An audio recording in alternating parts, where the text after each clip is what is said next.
Bienvenidos a Fuera de Plano, un podcast de historias con historia.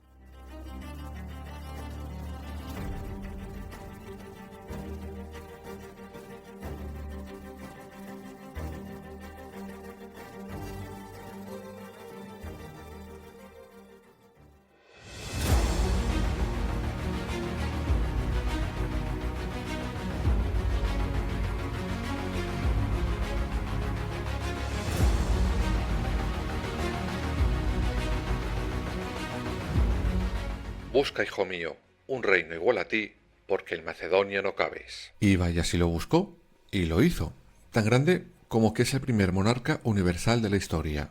Su gran imperio no tenía fin, pero su vida sí la tuvo. Y llegó aquel 10 de junio del año 323 antes de nuestra era. Hoy te traemos la extraña muerte del todopoderoso Alejandro Magno.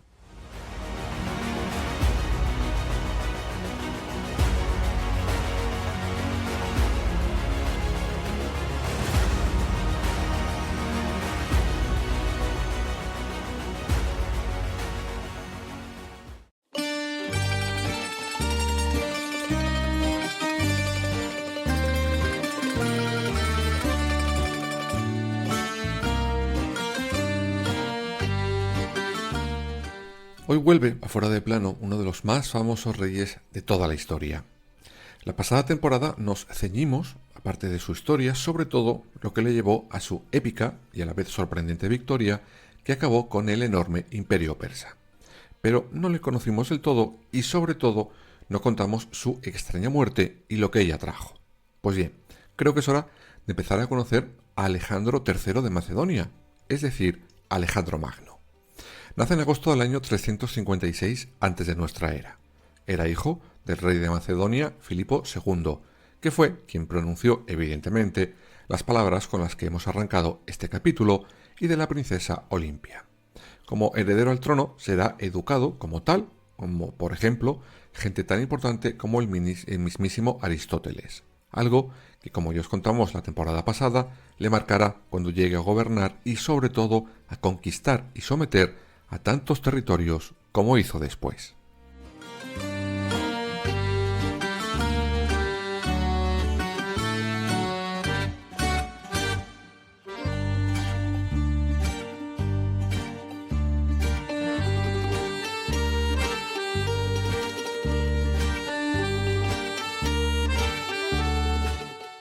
Como ya os contamos, una de las grandes obsesiones de Alejandro Magno cuando llega al trono de Macedonia, a la muerte de su padre, era acabar con ese imperio persa. Y como ya os contamos en su capítulo, así lo hizo, ganando al flamante rey persa Darío III en dos batallas épicas perdidas sobre todo por la absurdez del propio rey persa, tanto Isos como Gaugamela.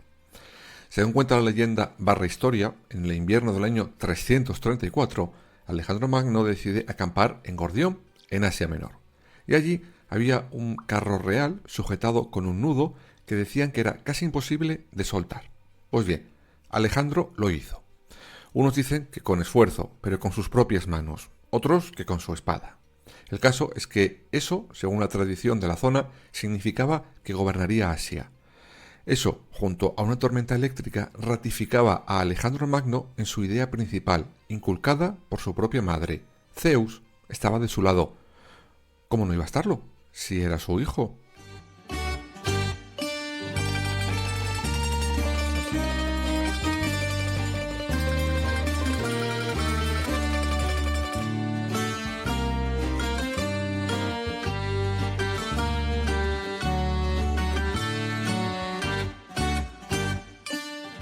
Si recordáis esta creencia que la madre de Alejandro le impone, ya os lo contamos la temporada pasada.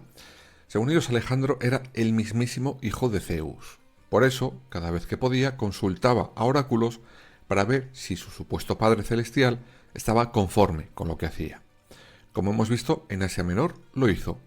Y otro tanto pasará en Egipto cuando, en el oasis de Sigua, donde estaba el famoso oráculo de Amón, Alejandro consultó sobre su origen divino. Y le dijeron que sí, que era hijo de Zeus. Y por eso, en esas tierras, era hijo del dios Amón. Sí, porque en Egipto Amón era el equivalente a Zeus. Vamos, que Alejandro Magno tenía más padres que nombres una infanta.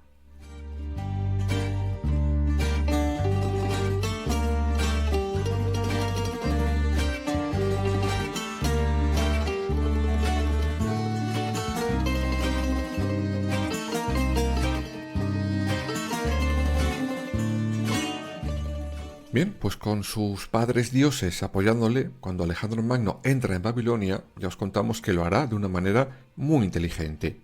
No arrasa con sus gentes ni con sus costumbres, sino que muchas de ellas las hará suyas, desde la forma de vestir hasta sus esposas. De hecho, se casará con una princesa que era hija de su archienemigo Darío III. Pero Alejandro Magno quería más, mucho más.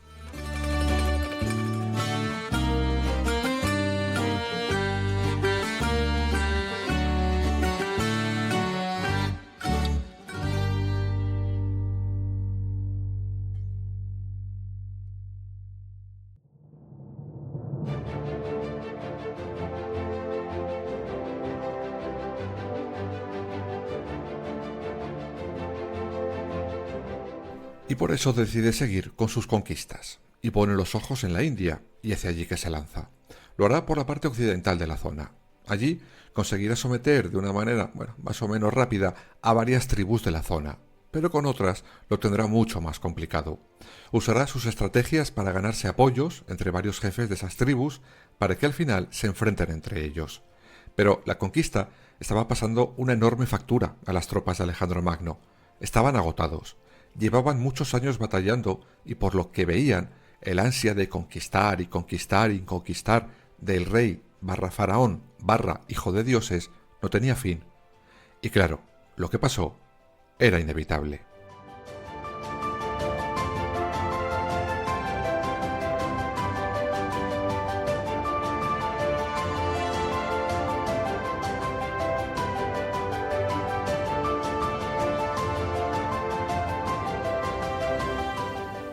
Y lo que pasó no era otra cosa que un motín. Sus tropas le dijeron a Alejandro Magno que hasta ahí habíamos llegado, que se fuera conformando con el enorme imperio que ya tenía y que se dejara de seguir conquistando más, al menos tirando siempre de los mismos soldados, que ellos ya habían cumplido. Al final, ante la negativa del ejército de cruzar el río Ganges para seguir con la lucha, Alejandro Magno tuvo que ceder y entender que lo que tenía ya era más que suficiente. Y en ese momento tomó una decisión que a día de hoy los historiadores no logran explicar del todo. En vez de retroceder para volver a Babilonia con todas sus tropas, Alejandro Magno decide dividir a su ejército en dos. Una parte iría por mar y la otra por el desierto, y ambas partes se encontrarían en la zona de Susa. Pero cuando se terminaron juntando, lo árido del desierto y sus extremas condiciones, más algunas luchas militares que se habían ido encontrando por el camino, hizo que las tropas de Alejandro Magno quedaran seriamente diezmadas.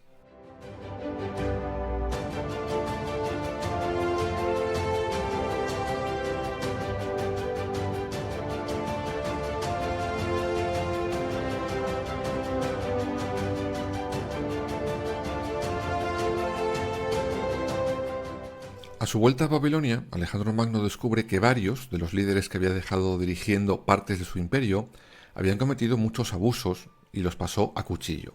Será en ese momento cuando nuestro protagonista de hoy empiece a imitar las formas de vestir, por ejemplo, de esos persas. Algo que a muchos de sus oficiales macedonios desagradó mucho, tanto que algunos se rebelaron contra él. Y claro, Alejandro no dudó ni un segundo en ejecutar a los cabecillas de esa rebelión.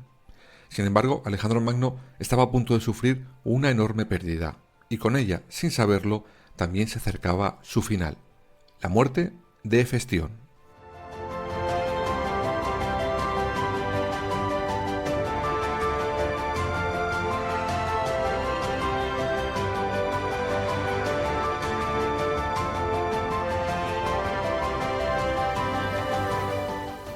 Ya os adelanto que la relación que ha hecho correr ríos de tinta a lo largo de los siglos en la historia entre Hefestión y Alejandro Magno tendrá su capítulo propio, por lo que ahora no nos pararemos demasiado en esa fascinante historia de quién era Hefestión.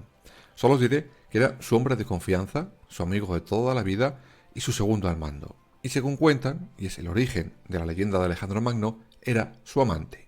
Pues bien, en el año 324, durante unos juegos que se celebraban en la corte, Hefestión cae enfermo, y una semana después morirá. Esto, según todos los historiadores, tanto coetáneos de Alejandro Magno como posteriores, sumirá en un dolor desgarrador a nuestro protagonista de hoy. Tanto que, por ejemplo, masacró una tribu de un pueblo cercano como homenaje a su amigo. Mandó ejecutar al médico de Hefestión por no haberle podido curar. Los caballos fueron afeitados de crines y colas como señal de luto. Él se afeitó la cabeza, no comía, no bebía, declaró un periodo de luto en todo el imperio, mandó construir un mausoleo en su honor y unos ritos funerarios destinados solo a los propios reyes.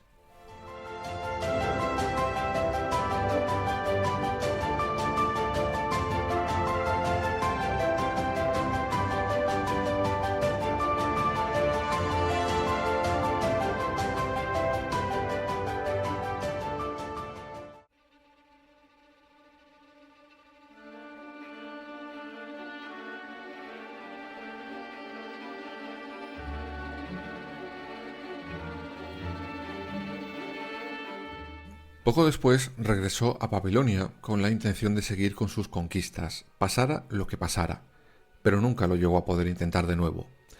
Sabemos que el día 2 de junio del año 323 Alejandro Magno participa en una serie de banquetes ofrecidos por algunos de sus amigos. En una noche de borrachera pura y dura, y no me extraña, porque dicen que Alejandro Magno se metió entre pecho y espalda él solo un enorme bol de vino dedicándoselo a Hércules, Alejandro Magno cae enfermo. Aseguran que padeció fiebres altísimas, escalofríos y cansancio generalizado. Además, unos fuertes dolores abdominales, junto con náuseas y vómitos. Pocos días después era totalmente incapaz de andar, ni siquiera de hablar.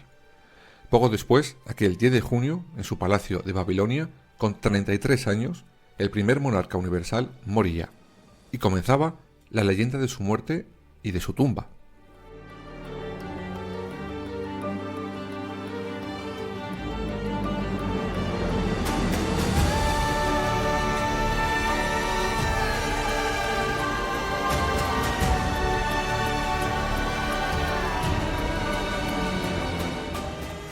Vamos con lo primero.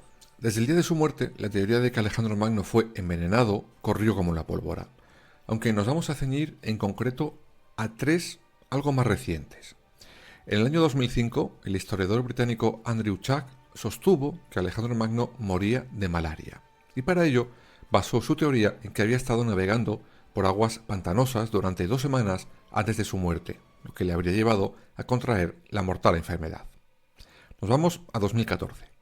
En ese año, el toxicólogo neozelandés Leo Shipp publica que, efectivamente, Alejandro Magno murió envenenado, en concreto por el veneno de Veratrum album, que no es un conjuro de Harry Potter, es una planta conocida como ballestera, conocida, por ejemplo, por los griegos que la usaban en pequeñas cantidades para inducir el vómito, pero que ingerida en cantidades más elevadas provocaban fuertes dolores y debilidad muscular hasta llegar a la muerte.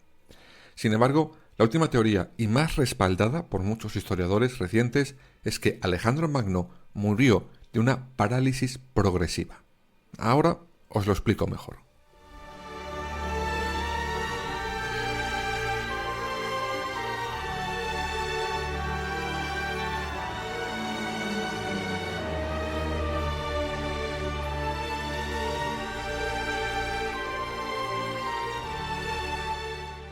En 2019, una profesora de la Universidad de Otago, en Nueva Zelanda, llamada Catherine Hall, afirmó que la muerte de Alejandro Magno se debió a una enfermedad neurológica llamada síndrome de Guillain-Barré, contraída por una bacteria que puede aparecer, por ejemplo, en el pollo mal cocido o en la leche sin pasteurizar. Según esta profesora, esta enfermedad hace que el sistema inmune del paciente se confunda debido a esa bacteria y empieza a atacar a los nervios. Esta enfermedad produce una parálisis pero sin confusión, es decir, lo que le ocurrió a Alejandro Magno. Este empezó a perder la movilidad, como os he contado, pero su cabeza en esos días era perfectamente clara. De hecho, dará órdenes a sus generales sobre todo lo que habrían de hacer con su imperio tras su muerte. Además, Hall descarta la teoría del envenenamiento porque la muerte de Alejandro Magno fue muy lenta y, según ella, Los venenos, y más los de aquella época, hacían efecto de una manera rapidísima, con lo que esa teoría quedaría completamente descartada. Pero hay un elemento clave en las teorías sobre la muerte de Alejandro Magno que la profesora desbarata con su teoría sobre la enfermedad neurológica. Alejandro Magno murió 6 días después de lo que los que estaban a su alrededor pensaron.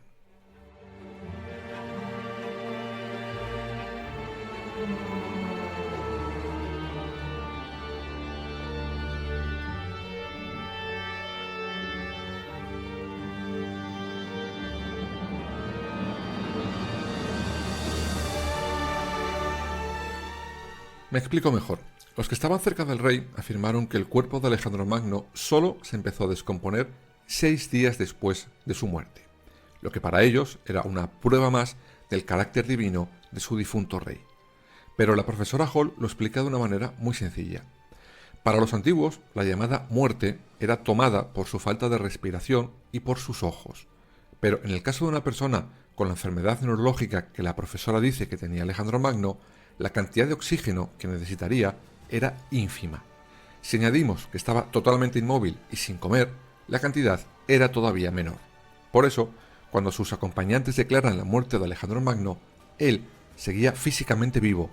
Solo murió cuando a los 6 días el cadáver se empezó a descomponer. Ahí sí, por fin, Alejandro Magno había pasado ya a mejor vida.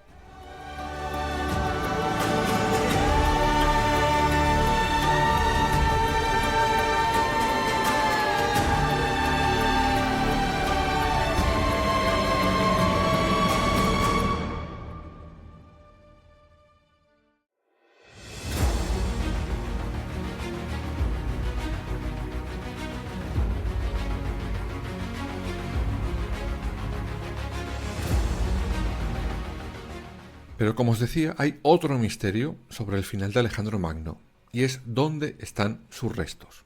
Vale, os cuento lo que sí se sabe. Cuando muere, 6 días antes o después, se decide llevarle en un enorme cortejo funerario desde Babilonia hasta su Macedonia natal, pero nunca llegó a su destino. ¿Por qué? Pues porque uno de los generales, el propio Alejandro Magno, desviará esa marcha hacia Menfis, la antigua capital del Imperio egipcio. Por cierto, ese general era Ptolomeo I, el que fundó la dinastía tolemaica que acabó con la famosa Cleopatra y con ella el propio imperio egipcio.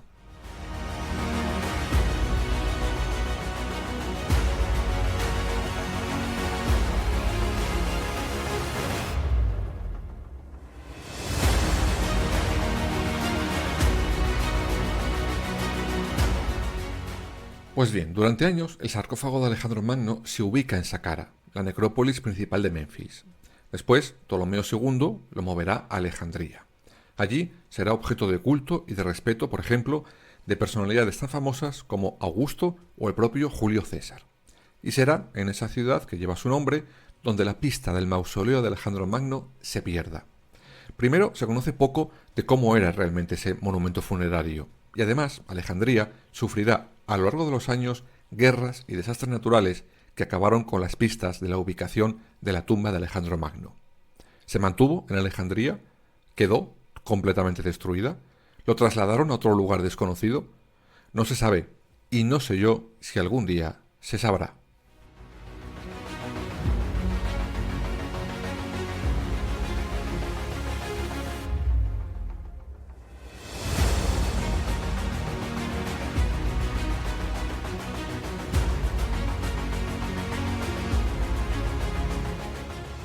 Sea cual fuera la verdad de su repentino fallecimiento o de dónde acabaron sus restos, el caso es que con su muerte su imperio cambió y de qué manera. Legado que contaremos en su capítulo propio de Fuera de Plano. Con esa muerte terminaba uno de los más grandes monarcas universales que el hombre haya conocido. Pero nació la leyenda que inspiraría a otros como Julio César o Napoleón.